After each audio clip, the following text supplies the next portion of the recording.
ሰዓት እያሳዘነችኝ ያለችው ማን እንደሆነ ታውቃላችሁ? ሃይሚ ናት። ከምሬንም ነግራችሁ በጣም እያሳዘነችኝ ያለችው ማለት ነው። ነገ ልጅቱን በመጀመሪያም አላመንክም ነበር አይደለ? ልጅቱ የኔ አይደለችም እንደዚህ አይደለችም ምናምን እያልክ በጣም ነበር ስትሳፈጥ የነበረው ማለት ነው። ይሄን ነገር ላለማመን ይሄን ነገር ላለመቀበል በጣም ብዙ ነገሮችን ስታደርግ ነው የነበረ ማለት ነው ቡርኬ። አሁን ደግሞ ከእዩ ጋር የመቀጠል ያለመቀጠልህስ በምን ይታወቃል? ሃይሚን እኮ ነገ አይ ልጄን የአባትነት ፍቅር ማግኘት ያለባት ምናምን፣ ስለዚህ ልጄን መለየት የለብኝም እና ከልጄ ጋር ነው መኖር ያለብኝ፣ ልጄ ከኔ ጋር ነው ማድረግ ያለባት ምናምን ስትል፣ እናቷ ደግሞ ልጄ ከኔ ጋር ነው ማለት አለባት አለ። ይሄን ነገር ካመንክ በግዴታ ወደዛ ትዳርኩ እንድትገባ አንተ ቦታ እየሰጣት፣ አንተ እየገፋፋት፣ አንተ ድል እየሰጣት፣ አንተ ነገሮችን እያመቻችህላት ነው ያለው አይደል እንዴ?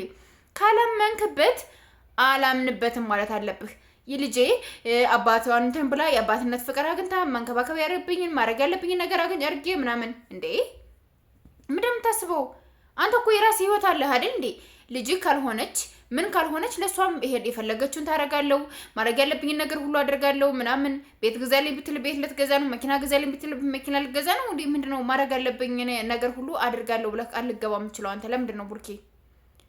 ነገሮችን በደንብ አድርገህ እያሰብካቸው ነው እያስተዋልካቸው ነው ቡርኬ፣ ወይስ ዝም ብለህ ገሲንግ ነው እያወራህ ያለኸው? ራሱ እኔ አልገባኝም። እግዚአብሔርን ነው የምላችሁ።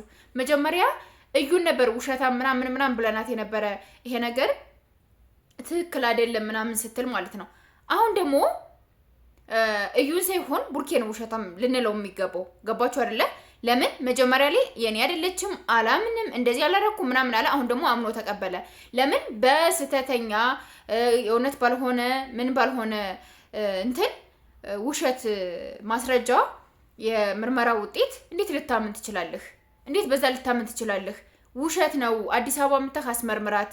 ህይወታችሁ ልታመሰቃቅል ነው። አዲስ አበባ ነው ትክክለኛ የዲኤንኤ ምርመራ ቦታ ያለው አዲስ አበባ ነው። ስለዚህ አዲስ አበባ ነው መታ መመርመር ያለባት ስንልህ እኛን ያለመቀበል እኛን ያለመስማትህ ምንድነው ችግርህ? ያንተ እግዚአብሔርን አላይ ብለህ ነው። ቤተሰብ እየተጨነቁ ቤተሰብ እንትን እያሉኝ እንደዚህ ነው ምናምን እያልክ እንትን ትላለህ ስለ ፋሚሊ ግን እዚህ ጋር አይ ይሄ ነገር ጥሩ አይደለም፣ ይሄ ነገር ልክ አይደለም፣ እዚህ ጋር ዲኤንኤ የሚመረመርበት እርግጠኛ አይደለም፣ የእናንተን ህይወት እንትን ልትል ነው ስትልህ አንተ ግን ዳይቱ ዳይ እያቀረብክ ውይ እየሳቀች ልታለቅስ እንቅልፏ መጥቷት እኝኝኝኝ ምንድነው እንደዛ የምትለው?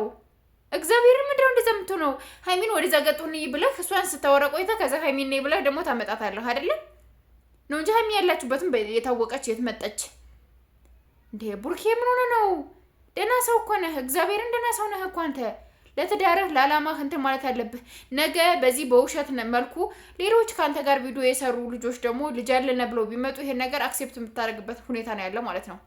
ገባህ?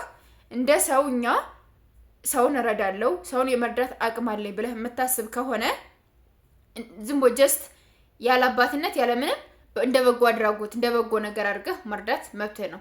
ነገር ግን ልጄ ናት እንተንላታለሁ ምናምን ብለህ የምትንከባከበው የሆነ ነገር የምታደርገው ነገር ግን እኛ ጋር ያጣልሃል። ከምሬንም ነግርህ ትዳርክም ጥሩ አይመጣልህም። ነገም ሌሎቹም ካንተ ጋር የሰሩት እስከዛሬ ደግሞ ልጅ አለን እያሉ ነው የሚመጡት። የዛኔ ምንድነው ልታደርግ የምትችለው የሚለውን ነገር መልስ ማዘጋጀት አለብህ አይደለ?